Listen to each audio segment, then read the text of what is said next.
सुल्तानपुर में एक कार्यक्रम के दौरान वीआईपी पार्टी के प्रमुख और बिहार के पूर्व मंत्री मुकेश साहनी ने निषाद आरक्षण की मांग को लेकर यूपी के आगामी विधानसभा चुनाव के पूर्व एक नई लड़ाई छेड़ने का ऐलान कर दिया है।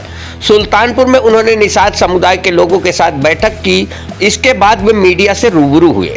मुकेश साहनी ने कहा कि हम प्रदेश के प्रत्येक जिले में जाकर संगठन और पार्टी को मजबूत कर रहे हैं। 25 जुलाई के बाद उन्होंने 101 दिनों के लिए संकल्प यात्रा निकालने की बात कही, जिसके तहत निषाद समुदाय से जुड़े लोगों को गंगा जल उठवाकर संकल्प देंगे कि निषाद समुदाय के लिए आरक्षण लागू हो, वरना 2027 के चुनाव में निषाद समुदाय भाजपा को वोट नहीं करेगा। उन्होंने कहा कि 2026 से लगातार वे उत्तर प्रदेश में काम कर रहे हैं। मुकेश साहनी ने कहा कि एनडीए में रहकर हमने नारा दिया कि आरक्षण नहीं तो गठबंधन नहीं, और गठबंधन नहीं तो वोट नहीं। इस नारे के साथ 55 जगह चुनाव लड़े। उन्होंने आरोप लगाया कि भाजपा ने उनके विधायक को खरीद लिया और हमें सरकार से बाहर कर दिया, जो सरकार हमने बनाया था। लेकिन हमें कोई परवाह नहीं है, हम अपने समुदाय की लड़ाई लड़ते रहे हैं। वहीं संजय निषाद पर निशाना साधते हुए मुकेश साहनी ने कहा कि वे हमें भले भूल गए हों, लेकिन पिछले 7 सालों से वो योगी जी के साथ रहे हैं। लेकिन समाज अब उनका परिवार नहीं रहा। अब वे चाहते हैं कि उनका बेटा विधायक बने, सांसद बने, मलाई खाए, लेकिन वे समाज का दुख दर्द भूल गए हैं। उन्होंने कहा कि समाज ने संजय निषाद को नेता बनाया और उसी के चलते वे मंत्री बने। अब समाज को आरक्षण दिलाइए, हम आपके साथ रहेंगे। वहीं जातिगत आरक्षण पर मुकेश साहनी ने इसे देश की आवश्यकता बताया और आगामी चुनाव में राहुल गांधी व अखिलेश के साथ मिलकर निषाद समुदाय को एकजुट करने की बात कही। राम मंदिर के चंदा चोरी मामले को भी वे मुखर नजर आए। उन्होंने कहा कि भगवान राम से हमारे समाज का पुराना नाता रहा है, हमने उन्हें नदी पार कराई और हम उनके सच्चे सेवकों में से हैं। राम मंदिर में चोरी एक बड़ी घटना है और यह आज से नहीं है, पूर्व के समय से ही राम मंदिर के चंदे की चोरी की घटनाएं होती रही है। उन्होंने सरकार से मांग की कि चंदा चोरों के खिलाफ गंभीर कार्रवाई की जाए। सुल्तानपुर जनपद में आए हैं रात्रि प्रवास में, और खास करके पार्टी के वरिष्ठ नेतागण सबसे मुलाकात करने के लिए। ये कार्यक्रम पूरा प्रदेश में हम चला रहे हैं और पूरे जिला में जाके, हर जनपद में जाके संगठन को, पार्टी को मजबूत कर रहे हैं।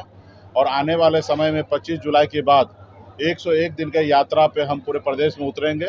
वो यात्रा होगा संकल्प यात्रा। वो हर गांव में जाएंगे, हर टोला में जाएंगे। वहाँ पे निषाद समाज हाथ में गंगा जल लेके संकल्प लेगा कि 2027 से पहले मोदी जी, योगी जी निषाद समाज को आरक्षण लागू करें, वरना 27 में निषाद समाज जो उनको वोट नहीं करेंगे। ऐसे संकल्प यात्रा पूरे प्रदेश में 101 दिन का यात्रा होगा। उस यात्रा से पहले हम लोग पार्टी कमेटी नेतागण लोगों को मजबूती से यहाँ पे संगठन को मजबूत करने के लिए आह्वान कर रहे हैं और सभी कार्यकर्ता नेतागण से मुलाकात करने के लिए आए हैं। और इसके लेके आने वाले समय में कार्यक्रम चलेगा। जैसे जानते हैं कि 2016 से लगातार मैं उत्तर प्रदेश में काम कर रहा हूँ। पिछले 2022 में भी हमने 55 जगह चुनाव लड़ा और हमने एनडीए में मंत्री रहकर, और हमने एक नारा दिया कि आरक्षण नहीं तो गठबंधन नहीं, और गठबंधन नहीं तो वोट नहीं। और इस नारे के तहत हम 55 जगह चुनाव लड़े, मजबूती से लड़ाई लड़े।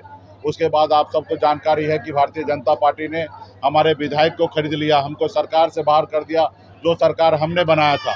लेकिन हमें कोई परवाह नहीं है, हम अपने समाज का हक अधिकार के लिए लड़ाई लड़ रहे हैं। भले आज हमारे डॉक्टर साहब, बड़े भाई, वो भले भूल गया हो, नहीं तो एक समय उनका भी पहचान यही था कि समाज को आरक्षण दिलाना। लेकिन पिछले 7 साल से मोदी जी, योगी जी के साथ वो है। आज उनके लिए अपना समाज जो है वो अपना परिवार नहीं रहा, उनका अपना परिवार है। वो चाहते कि उनका बेटा विधायक बने, उनका बेटा सांसद बने, स्वयं मंत्री रहे, मलाई खाए, लेकिन समाज का दुख दर्द आज वो भूल गए हैं।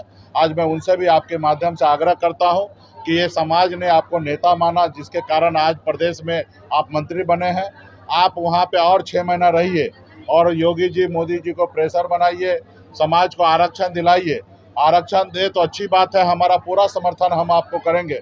यदि अगर आरक्षण नहीं दिला पाते हैं तो उस कुर्सी को लात मारिए, आप अपने भाई के साथ आइए, मजबूती से हम आपको यहाँ पे स्वागत करते हैं। हम आदरणीय राहुल गांधी जी से अखिलेश जी से बातचीत करेंगे और आपको इंडिया गठबंधन स्वागत करते हैं, वहाँ से अधिक सीट दिलाते हैं और यहाँ पे रहकर राजनीति कीजिए और आने वाला समय में 2029 में आदरणीय राहुल गांधी जी का देश का प्रधानमंत्री बनाइए। उनका नारा है कि देश में जाति आधारित गणना कराएंगे, जितना जिनकी संख्या होगा उनको आरक्षण दिलाएंगे। इस मुहिम से जुड़िए ताकि निषाद समाज को भविष्य में आरक्षण मिल सके। हमें पूरा विश्वास है, हमें पूरा पता है कि मोदी जी निषाद समाज को आरक्षण देने वाला नहीं है, तो इसलिए उनके साथ हमें नहीं रहना है, उनसे लड़ाई लड़ते रहना है। और आने वाला समय में आप देखिएगा कि पूरे उत्तर प्रदेश में निषाद समाज किसी लॉर्डर के साथ नहीं होगा। निषाद समाज जो है अपने बच्चे का भविष्य के लिए आने वाले समय में बड़ा आंदोलन करने के लिए जा रहा है और निषाद समाज मजबूती से भाजपा को, योगी जी को उखाड़ फेंकने के लिए तैयार रहेगा। अगर आरक्षण 27 से पहले नहीं करेंगे तो निषाद समाज पूरा विश्वास है कि भाजपा को इस बार वोट नहीं करने वाला है। जो आप डिमांड कर रहे हैं यही संजय निषाद का भी दावा है और वो सरकार में है, ये उनसे आप बात नहीं की इसको लेकर? नहीं, देखिए हमारा भाई है, पर्सनल लेवल पे तो बातचीत होता ही है और आपके माध्यम से तो हम कह ही रहे हैं, ये निश्चित तौर पे मुकेश सहनी या डॉक्टर संजय निषाद जी का पहचान जो है आंदोलन से हुआ है और आंदोलन एक ही था कि निषाद समाज के बच्चे का भविष्य बनाने के लिए उनको आरक्षण दिलाना है। तो आज हम लोग लड़ाई लड़ रहे हैं और वो आज भाजपा के गोद में बैठे हैं जिनको आरक्षण लागू करना है। डबल इंजन की सरकार है उत्तर प्रदेश में। जब राम मंदिर का आंदोलन हुआ था तभी भी भाजपा वाले 1400 करोड़ रुपया चोरी करके ढकार गए और सबको पता है कि राम मंदिर का पैसा चोरी करने वाला है। उनको धर्म से कोई लेना देना नहीं है, पैसा से मतलब और एक समाज में भाईचारा को खत्म करके सत्ता में रहना है। उनको देश से, देश के लोगों से कोई लेना देना नहीं है। और इसीलिए आप देखिए, बताइए, प्रभु राम जिनको हम लोग प्रभु राम को पार लगाए थे और उनसे हम उतराई कुछ नहीं लिए थे, ऐसे प्रभु राम के घर में चोरी कर रहे हैं भाजपा के लोग। तो उनको पहले अपने गिरबान में झांकना चाहिए और वहाँ के जितने भी मंथ है, स्वामी है, सबको पता है चोरी जब ये इंक्वायरी करेंगे तो कुछ नहीं होना है। तो उनको भी पता है कि यहाँ पे कुछ नहीं होने वाला है, सब लोग खा पी के ढकार चुका है। अभी प्रभु श्री राम जी ही कुछ कर सकते हैं।